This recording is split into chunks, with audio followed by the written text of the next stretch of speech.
함께 나누실 말씀은 요한계시록 12장 13절과 14절 말씀입니다. 찾지 마시고 화면을 보시고 우리 요한계시록 12장 13절과 14절 말씀을 같이 읽겠습니다. 용이 자기가 땅으로 내쫓긴 것을 보고 남자를 낳은 여자를 박해하는지라. 그 여자가 큰 독수리의 두 날개를 받아 광야 자기 곳으로 날아 거기서 그 뱀의 낯을 피하여 한 때와 두 때와 반 때를 양육받으매. 아멘. 우리 하나님 앞에 인사하겠습니다. 하나님이 보호하시고 훈련하심을 믿게 하옵소서. 우리 믿음으로 이곳에 오신 분들, 또 여러 가지 이유로 가정에서 들으시는 분들 하나님 앞에 감사를 드립니다. 하얀 표딱지가 있을 겁니다. 그걸 등에 대고 앉으시면 됩니다. 하얀 표딱지에 앉으셔야 됩니다. 왜냐하면 그게 딱 2m이기 때문에요. 우리 장로님들이 다 재가고 나와서 하얀 표딱지를 등 가운데 대고 앉으셔야 됩니다. 여러분 기억하시고, 오늘부터 인사할 때는 여러분 이게 터치하지 않겠습니다. 오늘부터 묵념으로 인사하도록 하겠습니다. 묵념이 좀 거시게 하면요, 뭐 샬롬 이래도 되고요, 할렐루야 이래도 되고 상관없습니다. 터치만 서로 안 하시면 가능합니다. 여러분 그러면 아무 문제가 없을 것 같습니다. 우리 하나님께서 늘 우리를 보호하시고 우리를 훈련하고 계신다는 것을 우리가 시간이 지나면 지날수록 잘 알 수 있습니다. 한 10년 전에 우리의 모습을 한번 생각해 보십시오. 여러분이 10년 전에 어떻게 살았는지, 여기서 잘 살았던 분도 계실 거고, 아니면 10년 전에 정말 엉망진창이었던 분도 계실 거지만, 중요한 것은 10년 전에 그 신앙의 모습과 지금의 신앙의 모습을 비교한다면 아마 제가 모르긴 몰라도 여러분들 많이 변해 있을 겁니다. 10년 전에는 천방지축으로 뛰어다녔지만 10년 후에는 그렇지 않은 나의 모습을 본다. 저도 담임 목사가 지금 10년이 넘었습니다. 앞에서 3년 6개월 하고 지금도 이제 10년째 하고 있는데요. 제가 10년 전 처음 담임 목사를 갔을 때 그때의 모습은요, 무엇이든지 다 할 수 있다. 나에게만 맡겨주시면 뭐 어디 가든지 내가 다 할 수 있다라는 생각을 했는데, 지금 와서 돌이켜 보면은요, 내가 할 수 있는 일이 아무것도 없구나. 그저 우리는 하나님 앞에 기도하고 몸부림칠 뿐이구나. 하나님께서 일하시고 하나님께서 하시는구나.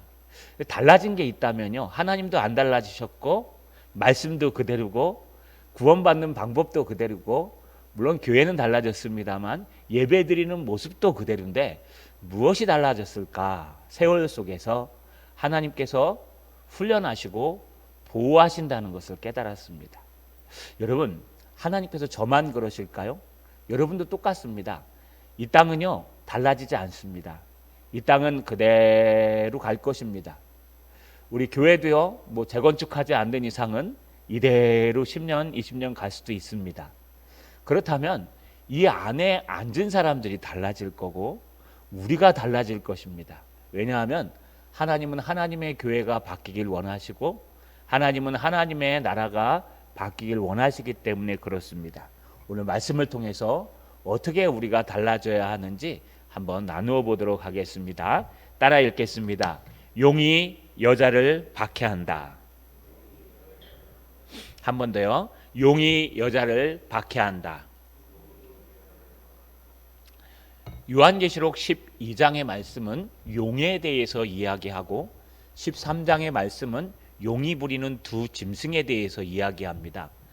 여러분, 12장에 나오는 용이라는 것은 여러분 붉은 용, 그래서 사탄이라고도 하고 마귀라고도 하고 옛뱀이라고도 표현합니다. 사단의 무리들 중에 수장을 얘기합니다. 이 용이 천상에서 싸워서 내쫓겼다고 앞에서 설명했습니다. 오늘도 13절에 그것을 반복합니다. 용이 자기가 땅으로 내쫓긴 것을 보고 인식한 겁니다. 모르고 내쫓겼다는 게 아니라 이 용이 천상에서 천상에 있는 성도들과 싸움을 했습니다. 전쟁을 했고 천상에 있는 루시퍼 천사인 용과 또 미가엘 천사장과 그 무리들과 또 천상에 있는 백성들과 싸움을 했는데요. 거기서 예수 그리스도의 피의 보혈과 또 하나님의 말씀으로 이 용은 땅으로 쫓겨났습니다. 쫓겨나서 용이 하는 일이 뭘까요? 이 땅에 있는 모든 권세를 용이 잡고 하나님이 정해준 시간 동안에 이 용은요 무엇을 합니까? 남자를 낳은 여자를 박해하는지라. 여기 남자는 철장 권세로 세상을 다스릴 예수 그리스도를 말씀하십니다. 근데 예수 그리스도께서는요 앞에 읽어보시면 5절에 예수가 이 땅에 태어나셔서 여러분 바로 승천하신 것으로 십자가 사건을 기록하지 않고 승천하신 것으로 기억합니다.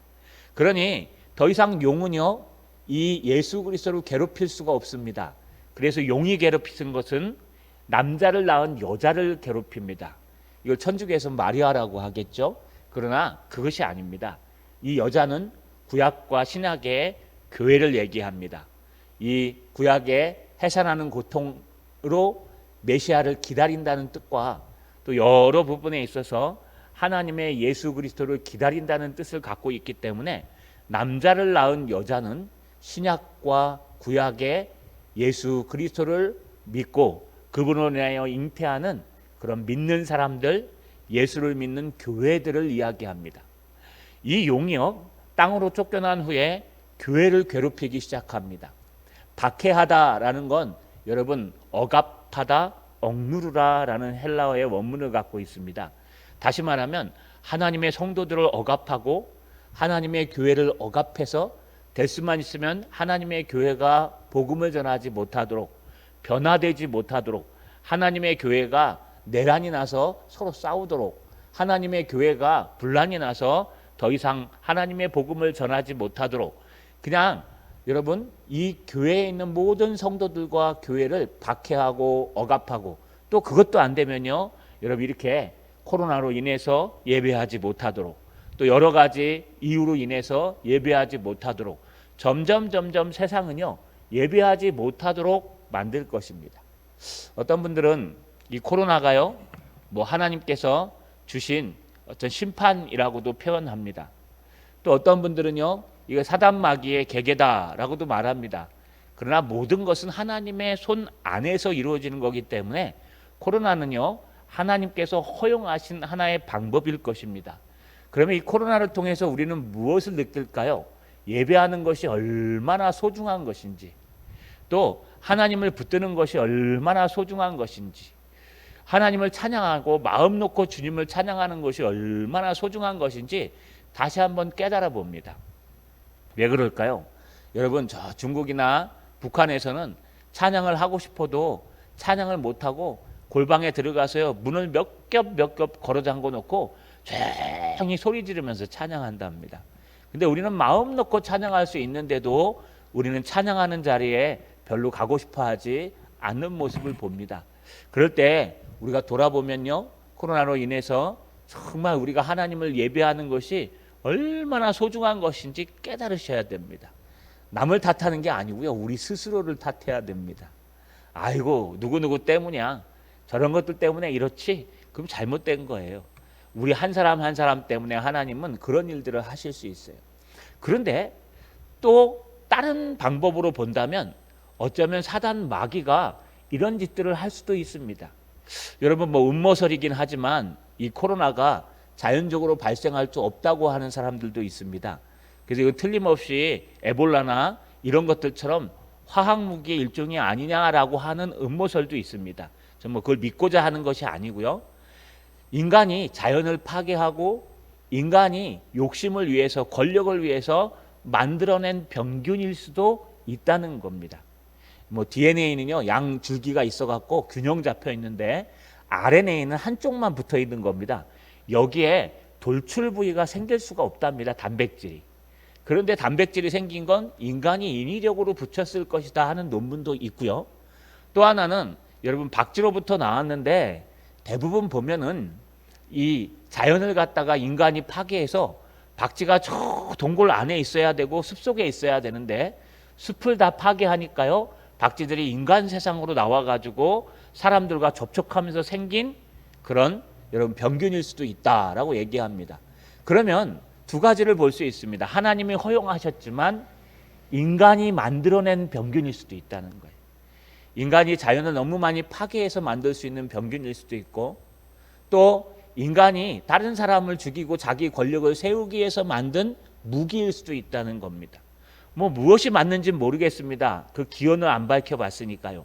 그러나 그렇게 따진다면 이건 하나님이 주셨다고 하기보다는 하나님이 허용하셨고 사단 마귀가 인간의 욕심을 발동하여서 자연을 파괴하고 또 공격 무기로 만들어서 사람 자체가 만들어낸 그런 악한 것이라는 뜻이에요.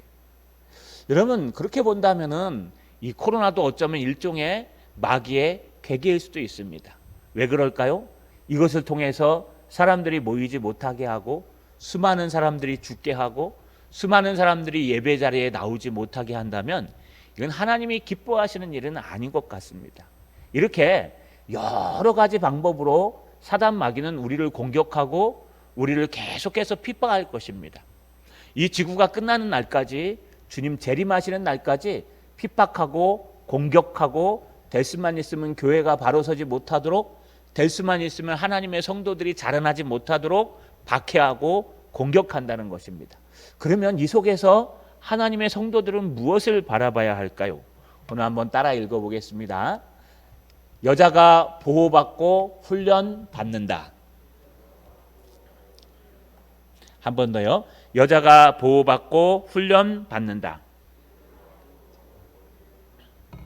여러분, 이렇게 큰 붉은 용 사단 마귀가 교회를 핍박하고 공격하면 교회는 꼼짝없이 죽을 수밖에 없을까요? 우리는 주눅 들어서 아무것도 할 수 없을까요? 우리 금요기도에 한번 쓱 몰고, 코로나 몰고 가니까요, 이게 텅 비지 않습니까? 그래도 감사합니다. 이렇게 많이 나와주셔서. 여러분, 왜 그럴까요? 이게 바로 사단 마귀가 원하는 거예요. 될 수만 있으면 공포적으로 만들어서요, 하나님 앞에 기도하지 못하도록, 될 수만 있으면 여러분 광명한 천사처럼 유혹해서요, 하나님의 복음을 붙들지 못하도록, 그렇게 공격하고 핍박할 때에 하나님은 어떻게 역사할까요? 우리 14절에 그 답이 있습니다. 14절 상반절에 보니까 A에 그 여자가 독수리의 날개를 받아 광야 자기 곳으로 날아가서. 여러분, 그 여자가 이제 꼼짝없이 죽었습니다. 왜요? 용이 공격하는데 여자가 무슨 힘이 있습니까? 용이 공격하는데 여자가 무슨 능력이 있어요? 여러분, 용이라는 동물은 없습니다. 그러나 드래곤이라고 표현하는 용의 형상을 가지고 있다. 그래서 용입니다. 머리가 7개요. 또 10개의 여러분 뿔을 갖고 있고, 또 그 뿔마다 면류관이 쓰여 있는 이 큰 붉은 용을 이제 남자아이를 갓난 여자가, 교회가 어떻게 승리할 수 있습니까? 그럼 교회는 그냥 죽어요? 성도들은 힘이 있어서 넘어집니까? 그렇지 않습니다. 예수님께서 베드로에게 말씀하시되 베드로가 주는 그리스도시요 살아계신 하나님의 아들이십니다 라고 얘기할 때 두 번째 답변에서 이렇게 말씀하셨어요. 너는 시몬 베드로라, 너의 반석 신앙 고백 위에 교회를 세우리니, 내가 세우리니. 예수님께서 세우신데요, 음부의 권세가 이기지 못하리라. 결국 아무리 박해하고 공격해도 하나님의 성도들을 완전히 짓밟을 수 없고 교회를 무너뜨릴 수 없습니다. 왜 그럴까요? 여러분, 여기 보니까 큰 독수리 한 마리가 날아옵니다. 큰 독수리의 두 날개를 받아 광야 자기가 자기 곳으로 날아가. 여자가 날개를 받았다는 겁니다. 여자가 날개를 받았다는 건데, 사실 이 표현은요 구약에 많이 등장합니다. 여자가 날개를 받았다는 표현보다는 여자가 날개 위에 올라탔다는 표현이 더 많이 등장합니다. 똑같은 표현입니다. 출애굽기 19장 4절에 보니까 내가 애굽 사람에게 어떻게 행하였음과 내가 어떻게 독수리의 날개로 너를 업어 내게로 인도하였음을 너희가 보았느니라. 여러분, 모세를 통해서 하나님 말씀하시기를 저 광야 속에서 내가 너희를 이렇게 독수리 날개를 업어서 날아가지고 내가 너를 안전하게 지켰다는, 보호해 주셨다는 뜻입니다. 여러분, 독수리들이 자라나면 날 때가 되면은요, 저 높은 골짜기 그 틈에 있는 독수리들이요, 자기 새끼를 갖다 날개로 막 파닥파닥 해갖고 다 쫓아냅니다. 우리에서요, 둥지에서. 그러면 독수리가 그 몇백 메타 되는 걸 탁 떨어지면은요, 그게 땅에 막 떨어질 때 파닥파닥 그럽니다. 그럼 날겠습니까? 처음에 못 날아요. 그러면 독수리가 날다가 막 떨어져 거의 몇십 미터 놔두고 떨어지기 직전에 어미새가 착 와갖고요, 그 독수리를 날개로 탁 업어가지고요, 다시 둥지로 샥 올라갑니다. 왜요? 훈련시키는 거예요. 독수리 날개 어분 같이 자기 독수리를 보호하는 거예요. 또 독수리가 둥지에 공격을 당할 때는, 뱀이나 이런 것들에 공격을 당할 때는 독수리가 날개로 자기 둥지에 있는 그 새끼들을 이렇게 쭉 감아 안습니다. 이걸 보호한다, 날개로 업어 이동한다라는 뜻이에요. 그래서 큰 독수리의 두 날개를 받았다는 것은 큰 독수리의 두 날개로 업어 광야로 이동한다는 뜻과 똑같습니다.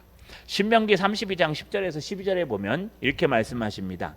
여호와께서 그를 황무지에서 짐승이 부르짖는 광야에서 만나시고 호위하시며 보호하시며 자기의 눈동자같이 지키셨도다. 눈동자처럼 지켰대요. 마치 독수리가 자기의 보금자리를 어지럽게 하며 자기의 새끼 위에 너풀거리며 그 날개를 펴서 새끼를 받으며 그 날개 위에 그것을 업은 것 같이 여호와께서 홀로 그를 인도하셨고 그와 함께 한 다른 신이 없었도다. 할렐루야. 여러분, 이 독수리가 훈련시키는 걸 그대로 표현하는 거예요. 펄떡펄떡 거려가지고 그들 어렵혀갖고 너풀거려 땅에 떨어뜨려가지고 결국 날개로 탁 받아갖고 그들을 인도해 갔다, 보호했다는 뜻이에요. 이사야서 40장 31절에 오직 여호와를 앙망하는 자는 새 힘을 얻으리니 독수리가 날개치며 올라감 같을 것이요 다른 박질하여도 곤비치 아니하고 하겠고 걸어가도 피곤치 아니하리로다. 이 독수리가 착 날개를 펴서 올라가는 모습을 표현합니다.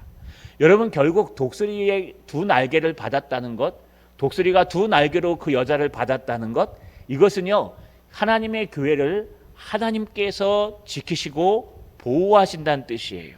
하나님께서 지키시고 보호하셔서 어디로 데려가냐? 광야 자기의 곳으로 날아갔다고 합니다. 이 앞에 6절에 우리 이미 나눴는데 거기서는 똑같은 말을 이렇게 표현합니다. 그 여자가 광야로 도망하매 거기서 1260일 동안 그를 양육하기 위하여 하나님께서 예비하신 곳에 있었더라. 이 광야가 하나님께서 예비하신 곳이라는 거예요. 결국 하나님의 교회는 우리가 지키는 것이 아니라 하나님께서 지키십니다. 여러분 한 사람 한 사람은 여러분 스스로가 지키는 것이 아니라 하나님이 지키시는 거예요. 아무리 누가 공격할지라도, 이단이 쳐들어올지라도, 이단이 괴계를 부릴지라도, 또 아무리 적군들이 우리를 공격하고 여러분 코로나가 엄청나게 습격해 올지라도 하나님의 교회는 무너지지 않습니다.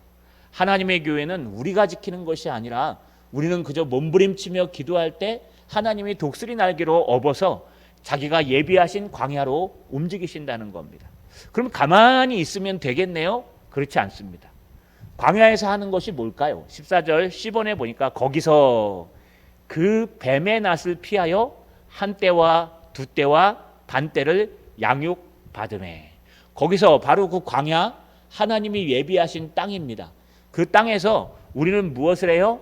그 뱀의 낫을 피해서 한 때와 두 때와 반 때를 양육받는다고 말합니다. 앞에 6절에 뭐라 그랬습니까? 그 여자가 광야로 도망하며 거기서 1260일 동안 그를 양육하기 위하여 하나님께서 예비하신 곳이 있더라. 하나님이 예비하신 그 광야, 훈련받는 광야, 만나와 메추라기를 내려주지 않으면 먹을 수 없는 광야, 반석에서 물을 쳐서 물을 틀어주지 않으면 마실 수 없는 광야, 하나님이 없으면 살아갈 수 없는 그 광야, 그 광야에서 그때부터 하나님이 무엇을 해요?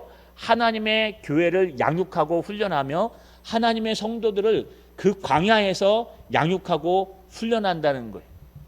한 때와 두 때와 반 때는 뭘 얘기할까요? 여러분, 이 한 때 1년을 얘기합니다. 두 때는 2년을 얘기해요. 반 때는 반년, 6개월을 말합니다. 그래서 1년과 2년과 6개월, 3년 6개월이고요. 이걸 30개월씩 한 달을 표현해서 한 달을 동안 해서 하면 42달이 되고요. 한 달을 30일로 계산하면은 1260일이 됩니다. 그러니까 한 때와 두 때와 반 때 동안 하나님이 그 광야에서 너희를 양육하고 훈련시킨다는 겁니다. 여러분 다니엘서 7장 23절, 다니엘서 12장 17절에 보면은 이것에 대해서 자세하게 설명이 나와 있습니다. 한 때, 두 때, 반 때 합치면 셋대 반인데요. 이것은 결국 무엇을 얘기하느냐 하면은요, 여러분, 한때는 박해를 시작하고 두 때는 그 박해의 행위가 강화되며 반 때는 그 박해의 행위의 강화가 이제 마무리고 절단되고 승리하는 때를 말합니다. 이거를 우리 신학적으로 풀어본다면요, 아마 신약, 구약 이 모든 시대에 있어서 하나님의 때, 이제 교회 시대에 들어와서요, 예수님께서 이 땅에 재림하실 때까지 예수께서 초림하시고 재림하시는 모든 때를 한때, 두때, 반때라는 의미로 나누어서 설명할 수 있습니다. 여러분, 이렇게 주님께서 이 땅에 초림하셔서 재림하실 때까지 우리가 살아가는 이 모든 때가 한때요, 두때요, 반때인데, 한때는 핍박하고 핍박이 강화되고 두때는 그 핍박이 절정에 이르고 마지막 반때는요, 그 핍박을 회복하는 때가 분명히 온다고 설명하고 있습니다. 결국 무엇을 말하는 걸까요? 그 광야에서 주님은 우리를 훈련하신다는 겁니다. 그래서 우리는 변화되게 되어 있습니다. 더 강력해지게 되어 있습니다. 여러분, 염려하지 마십시오. 하나님의 교회는 안 무너집니다. 하나님은 우리가 아니면 또 다른 사람을 보낼 거고, 우리가 아니면 또 다른 사람이 그 자리를 지킬 거고, 여러분, 우리가 아니면 또 다른 모든 역사들이 일어날 것입니다. 왜냐하면 하나님의 교회는 하나님이 세우셔서 하나님이 일하시기 때문에 그렇습니다. 우리는 그냥 주님이 일하시는 대로 따라가는 겁니다. 주님께서 어려움을 주시면 그 어려움을 그 한 치 앞을 바라보며 지혜롭게 처리해 가는 거예요. 또 주님께서 그 어려움을 극복해 주시면 그 어려움 속에서 그냥 몸부림치면서 사는 거예요. 불과 10년 전만 해도 이런 일이 이렇게 있을 줄 몰랐습니다. 저도 몰랐고 여러분도 몰랐고, 여러분 불과 우리 작년 초반만 해도 표를 정하지 않았습니까? 그리고 열심히 하려고 그러지 않았습니까? 그런데 코로나가 한번 싹 와버리니까요, 그냥 무색해져요. 근데 앞으로 또 10년이 어떻게 될지 몰라요. 있는 동안 우리가 하는 것이 아니라 하나님이 일하시는 겁니다. 하나님께서 때가 되면 다 펄럭거려 가지고요, 정말 날 수 있는 것. 여러분, 독수리도 자기 새끼 버리는 거 아십니까? 날다가 땅에 떨어지면 아예 못 나는 건 포기해 버립니다. 마찬가지로 하나님은 절대로 포기하진 않으시지만 하나님께서 펄럭펄럭거려서 참된 신앙인들을 고르고 그 신앙인들을 또 세워서 또 하나님의 교회를 세워가고 또 세워가는 모습들을 우리가 잘 볼 수 있습니다. 자, 여러분, 말씀을 정리하겠습니다. 모세에게도 엘리야에게도요, 광야라는 장소가 있었습니다.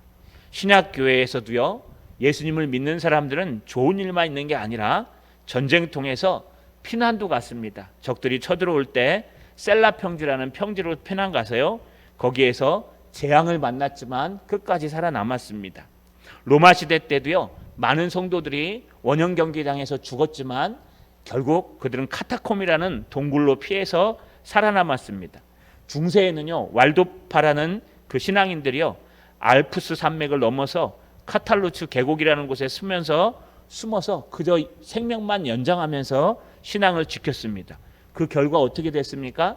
지금 세계적으로 하나님을 믿는, 예수 그리스도를 믿는 사람들이 여전히 많이 있고, 믿는 사람들이 지금 훌륭하게 신앙생활을 할 수 있었습니다.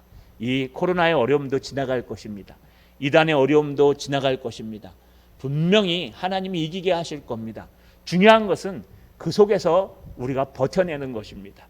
우리가 하는 것이 아니라 하나님이 일하시도록, 주님께서 오셔서 우리가 땅에 떨어질만 할 때 우리의 신앙을 탁 날개를 받쳐가지고요, 다시 광야의 한 곳으로 데려가셔서 우리를 한 때와 두 때와 반 때 훈련하는 그때를 기다리면서 우리는 오늘 하루도 가정에서 이곳에서 몸부림치는 것입니다. 여러분, 우리가 하는 것이 아니라 주가 일하시는 것입니다. 우리가 여러분 훌륭해서 되는 것이 아니라 주님께서 하시는 겁니다. 우리는 그저 하나님이 하라 하면 아멘 하고 하고요, 하나님이 쓰라 그러면 아멘 하고 쓰면 됩니다. 그러면 때가 되면 내가 너를 높이리라 라고 말씀하신 대로 하나님이 높이실 겁니다. 이 저녁에도 우리 말씀을 붙들고 꼭 기도합시다. 하나님, 우리가 땅바닥에 떨어질 신앙을 갖고 있습니다. 독수리 날개로 저희를 업어서 다시 올려주십시오.